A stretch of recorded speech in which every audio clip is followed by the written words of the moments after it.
चीन की सेना लद्दाख के गलवान पेट्रोलिंग पॉइंट 15 और हॉट स्प्रिंग इलाके से करीब 2 किलोमीटर तक पीछे हट गई है। जी हाँ, कहा जा रहा है कि गतिरोध कम करने का यह पहला कदम है। जब चीन की सेना हटी तो भारतीय सेना ने भी अपने कदम पीछे खींच लिए। दुनिया भर में यह सवाल उठ रहा है कि चीन सरहद पर भारत के खिलाफ इतना आक्रामक क्यों हो गया है। यहाँ तक कि पीएम मोदी ने भी साल 2018 में कहा था कि दोनों देशों में इस कदर परिपक्वता है कि सीमा विवाद के बावजूद सरहद पर आज तक एक गोली नहीं चली।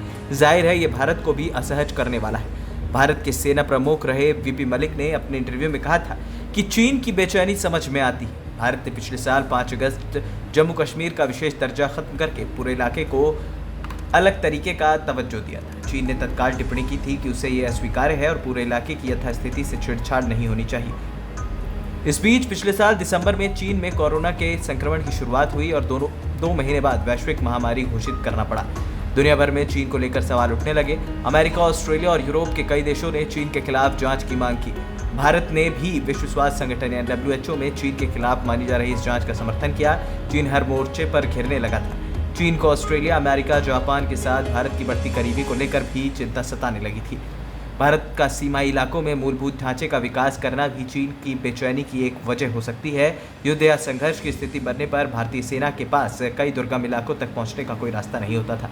इसलिए भारत ने पिछले कुछ महीनों में लद्दाख समेत सीमाई इलाकों में सड़क निर्माण का कार्य तेजी से आगे बढ़ाया। भारत ने इन सीमाई इलाकों में विकास कार्य के अलावा अन्य गतिविधियां भी तेज की। अप्रैल महीने में लेह के कारू से कराकोरम पास तक बाइक एक्सीपिडिशन आयोजित किया गया। इसकी खास बात यह थी कि पहली बार लद्दाख में नवनिर्मित 255 किलोमीटर लंबी दूरी दारबूक, शयोक, दौलत बेग, ओल्डी सड़क से होकर बाइक सवारों का काफिला गुजरा। इसमें कई आर्मी के जवान भी शामिल थे। उत्तरी पूर्वी लद्दाख में आर्मी की आवाजाही के लिए ये सड़क काफ़ी अहमियत रखती है। ये सड़क चीन के कब्जे वाले अक्साई चीन और कई दुर्गम पहाड़ी इलाकों तक पहुंच मुहैया कराती है। 2017 में डोकलाम में भारत चीन के बीच टकराव के बाद ही मोदी सरकार LAC के नज़दीक निर्माण कार्य में तेजी लाई है। डोकलाम तनाव के बाद सरकार ने घोषणा की थी कि LAC से 100 किलोमीटर की परिधि के भीतर मूलभूत ढांचे के विकास के लिए आर्मी को पर्यावरण मंत्रालय की मंजूरी नहीं लेनी होगी। इस दौरान मोदी सरकार ने बॉर्डर रोड ऑर्गेनाइजेशन यानी कि BRO को तमाम प्रशासनिक और आर्थिक फैसले लेने के मामले में शक्तियां बढ़ाई। कुछ विश्लेषकों का कहना है कि अगर इसी रफ्तार से भारत में काम होता तो अब तक सभी सीमाएं सड़कें पूरी बन चुकी होती। 32,000 वर्कफोर्स वाले BRO के 67% कामगार चीन से लगी सीमा पर तैनात हैं। हाल के सालों में इसने लद्दाख और उत्तर पूर्व के कई अहम कनेक्टिविटी प्रोजेक्ट्स को पूरा किया है। DSDBO सड़क भी इनमें से एक है। वहीं भारत ने पिछले कुछ महीनों के भीतर चीन को आर्थिक तौर पर भी सीधे प्रभावित करने वाले कई अहम कदम उठाए हैं।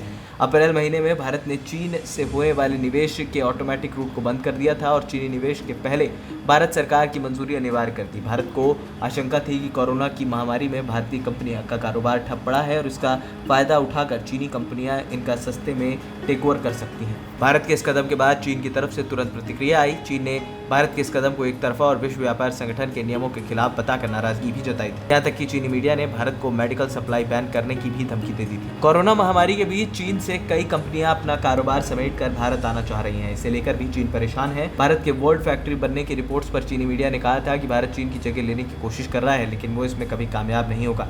चीन में ये चिंता उस समय जताई गई जब पिछले दिनों जर्मनी की एक जूता कंपनी ने अपनी मैन्युफैक्चरिंग यूनिट चीन से उत्तर प्रदेश शिफ्ट करने की बात कही। मोदी सरकार की रणनीतिक और आर्थिक मोर्चे पर सक्रियता से चीन की चिंता बढ़ रही है। LAC पर चीन की आक्रामकता बेवजह नहीं है, बल्कि वो इसके जरिए भारत पर दबाव बनाने की कोशिश कर रहा है। हालांकि भारत ने जो कदम उठाए हैं उनसे पीछे हटने वाला भारत भी नहीं है। ANP न्यूज़ रूम की रिपोर्ट।